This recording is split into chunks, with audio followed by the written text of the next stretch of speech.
Hello students, now welcome to business point of view. और आज हम चलेंगे अपनी वीडियो नंबर 23, जिसमें हम बात करेंगे चैप्टर नंबर 7 डायरेक्टिंग। तो देखिए, अभी तक हमें मैनेजमेंट के पहला फंक्शन प्लानिंग, दूसरा ऑर्गेनाइजिंग, तीसरा स्टाफिंग, ये तीनों फंक्शन वन बाय वन पढ़ लिए हैं। अब हम चलते हैं अपने फंक्शन नंबर 4 डायरेक्टिंग पर। तो देखिए, चैप्टर नंबर 7 में डायरेक्टिंग क्या है, उसके इम्पोर्टेंट, उसके फीचर्स, उसके कंपोनेंट्स, ये सभी बताए जाएंगे। तो आज हम बात करेंगे पहले डायरेक्टिंग की। डायरेक्टिंग क्या है वो देखेंगे। तो देखिए, डायरेक्टिंग एक इम्पोर्टेंट फंक्शन है मैनेजमेंट का, क्योंकि डायरेक्टिंग एक वर्ड से ही आपको पता चल रहा होगा। डायरेक्टिंग का मतलब होता है डायरेक्ट करना, यानी कि निर्देशन में कार्य कराना। अभी तक हमने केवल प्लानिंग किया, ऑर्गेनाइजिंग किया, स्टाफिंग किया, बट वर्क अभी तक एक्शन में नहीं आया। लेकिन वर्क अभी तक आपका एक्शन में नहीं आया है, तो यहाँ पर अब आप अपने वर्क को एक्शन में लाएंगे। तो इसलिए अब यहाँ पर आप क्या करेंगे, सबसे पहले देखेंगे डायरेक्टिंग क्या है। तो देखते हैं, directing is telling people what to do and seeing that they do it to the best of their ability. It mean directing की अगर हम बात करें तो डायरेक्टिंग पीपल्स को ये बताता है कि उनको क्या करना है, और फिर ये देखना कि जो उन्होंने किया है वो उनकी एबिलिटी के अकॉर्डिंग बेस्ट है या नहीं है। यानी सीधी भाषा में हम कह सकते हैं, डायरेक्टिंग हमारा ये है जो कि इंस्ट्रक्ट करता है एम्प्लॉय को, कैंडिडेट्स को इंस्ट्रक्शंस देते हैं, उन्हें गाइड करते हैं कार्य को ऐसे करना है, उन्हें इंस्पायर करते हैं और मोटिवेट भी करते हैं, जिससे वो कार्य को बहुत ही आराम से इजीली कर सकें और बहुत अच्छा कर सकें, अपनी बेस्ट दे सकें, एबिलिटी के अकॉर्डिंग बेस्ट परफॉर्मेंस उनकी हो। तो ये चीज़ें आपकी निकल करके आती हैं डायरेक्टिंग से। बात समझ में आई? तो डायरेक्टिंग में हम सीधी बात करेंगे कि डायरेक्टिंग में अब हमारा वर्क का एक्शन स्टार्ट हो जाएगा। यहाँ पर हम एम्प्लॉय को डायरेक्ट करेंगे, गाइड करेंगे, इंस्पायर करेंगे, मोटिवेट करेंगे और अपने उस वर्क को हम कराना स्टार्ट कर देंगे। वही हमारा डायरेक्टिंग है। अब हम देखते हैं डायरेक्टिंग के फीचर्स क्या हैं और इम्पोर्टेंस क्या है। इस वीडियो में दोनों देखेंगे हम। तो सबसे पहले फीचर्स या कैरेक्टरिस्टिक्स भी हम इनको कह सकते हैं। तो देखिए, फीचर्स क्या होते हैं डायरेक्टिंग के। सबसे पहले नंबर पे बात आती है फीचर्स में, इनिशिएट्स एक्शन। इनिशिएट एक्शन, जैसा मैंने आपको बताया कि यहाँ पर एक्शन स्टार्ट हो जाएगा, वर्क स्टार्ट हो जाएगा, क्योंकि प्लानिंग, ऑर्गेनाइजिंग, स्टाफिंग काफी हो चुका, ऑफिशियल वर्क हो चुका। लेकिन अब यहाँ पर हम क्या करेंगे, एक्शन को स्टार्ट कर देंगे, वर्क को करना स्टार्ट कर देंगे अकॉर्डिंग टू योर प्लान। जो भी आपने प्लान किया है उस प्लान के अकॉर्डिंग आपका वर्क स्टार्ट हो जाएगा, ताकि उस प्लान को हम कन्वर्ट करके इंफॉर्मेशन तक, अपने रिजल्ट तक पहुंच सके। तो यही हमारा इनिशिएट एक्शन है, एक्शन को इनिशिएट करना, राइट। सेकंड इसका फीचर्स होता है कंटिन्यूइंग फंक्शन। अगर हम कंटिन्यूइंग फंक्शन की बात करते हैं तो देखिए, आपका डायरेक्टिंग क्या है, कंटिन्यूइंग फंक्शन है, लगातार चलने वाला फंक्शन है। इस प्रकार का फंक्शन नहीं है कि केवल आज हमने मोटिवेट कर दिया और वो कंटिन्यूअस आप मोटिवेट हो गए, अब 2 साल, 3 साल, 5 साल या लाइफ टाइम तक आप काम को उसी मोटिवेशन के अकॉर्डिंग करते रहें। नो, बल्कि एम्प्लॉय को टाइम टाइम पर मोटिवेट करना और उसे सुपरवाइज करते रहना कि वो काम को अकॉर्डिंग टू प्लान सही कर रहा है या नहीं कर रहा है। अगर नहीं कर रहा है तो उसको हम मोटिवेट करें और बेस्ट बता सकें कि किस प्रकार से आपको काम को करना है। तो इसलिए यहाँ पर मोटिवेट करने के लिए कहता है कंटिन्यू फंक्शन, यानी फंक्शन को यहाँ पर कंटिन्यू किया जाता है। यानी कि आपने एक बार काम कर दिया है तो आप ऐसा नहीं है कि उस काम को छोड़कर चले जाएं कि मैंने तो डायरेक्टिंग कर दी, मेरा काम हो गया। नो, बल्कि डायरेक्टिंग कंप्लीट कभी भी नहीं होती है। ये हमेशा कंटिन्यू फंक्शन है, जो कि डायरेक्टिंग हमेशा चलती रहेगी।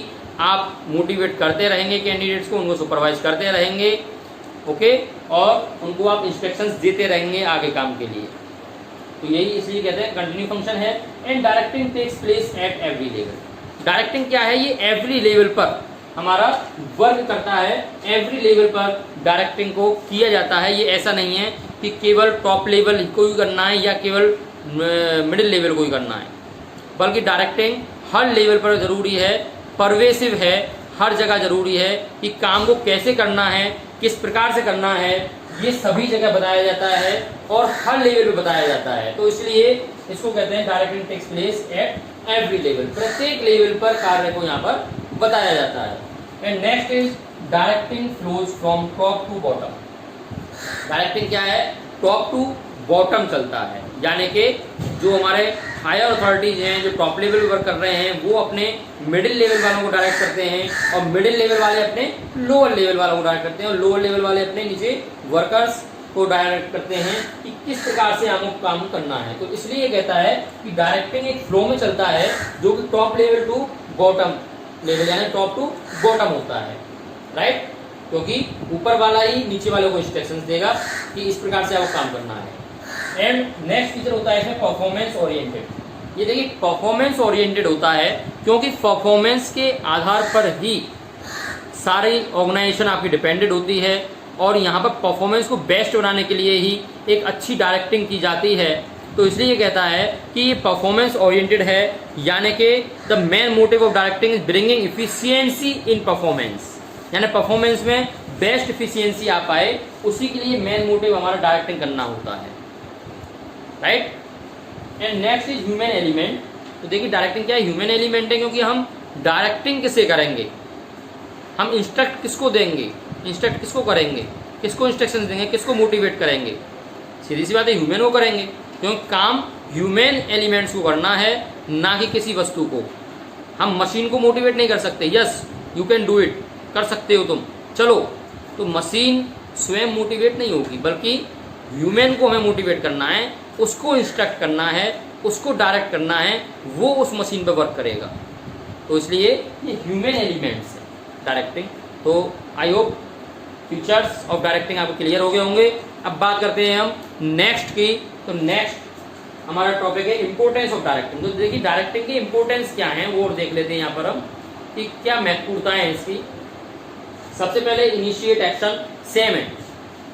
इनिशिएट एक्शन में मुझे बताने की आवश्यकता नहीं है, अभी आपने फीचर्स में ही पढ़ा है, यानी कि यहाँ पर एक्शन को इनिशिएट किया जाता है, काम को स्टार्ट कर दिया जाता है अकॉर्डिंग टू योर प्लान।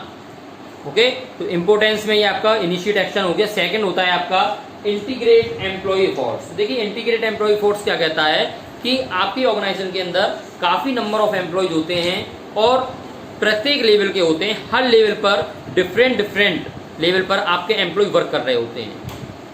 तो काफ़ी लेवल आपके पास हैं, काफ़ी डिपार्टमेंट्स आपके पास हैं और सभी डिपार्टमेंट्स आपके एक दूसरे से डिफर होते हैं और सभी लेवल से एक दूसरे से डिफर होते हैं और सभी लेवल पर काफ़ी एम्प्लॉय वर्क कर रहे होते हैं।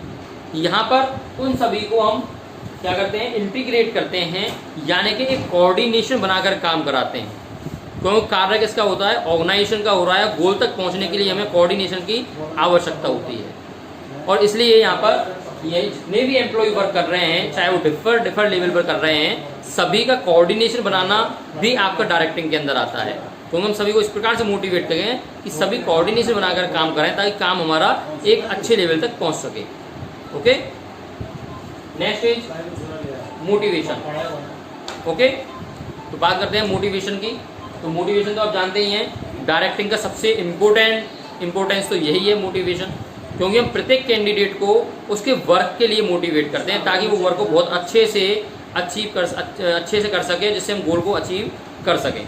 तो इसलिए मोटिवेशन तो आपका बेस्ट इम्पोर्टेंस है ही, बार-बार बताएंगे हम इसका नहीं है, क्योंकि यहाँ पर मैं पहले भी बोल दिया था कि instructing, guiding, inspiring and motivating, यही हमारा डायरेक्टिंग है। तो मोटिवेशन तो आपका मीन्स इसका निकलता ही है डायरेक्टिंग का।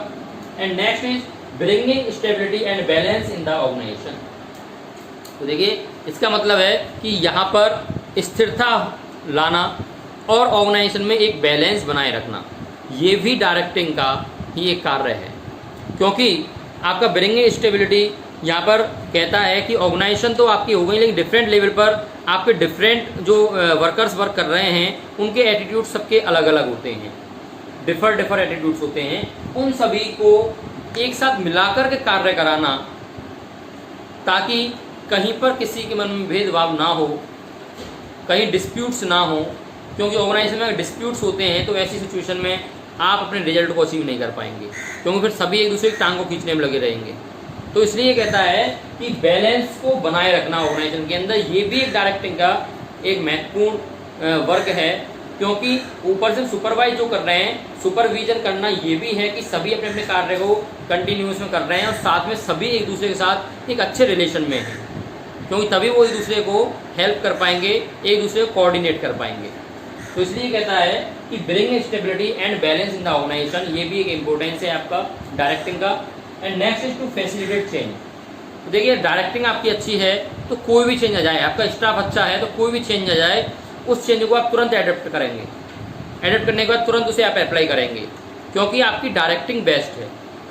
आपने इंस्ट्रक्शंस अच्छे दिए हुए हैं, आपने सभी कैंडिडेट, सभी एम्प्लॉयज़ को अच्छे से मोटिवेट किया हुआ है, तो सभी मोटिवेटेड एम्प्लॉयज़ हैं, कोई भी अगर चेंजिंग होती है तो उस चेंजिंग को आसानी से एडेप्ट किया जा सकता है, आसानी से उस एडेप्ट चेंजेस को फॉलो किया जा सकता है। तो इसलिए ये कहता है कि फैसिलिटेट चेंज भी डायरेक्टिंग का एक इम्पोर्टेंस है।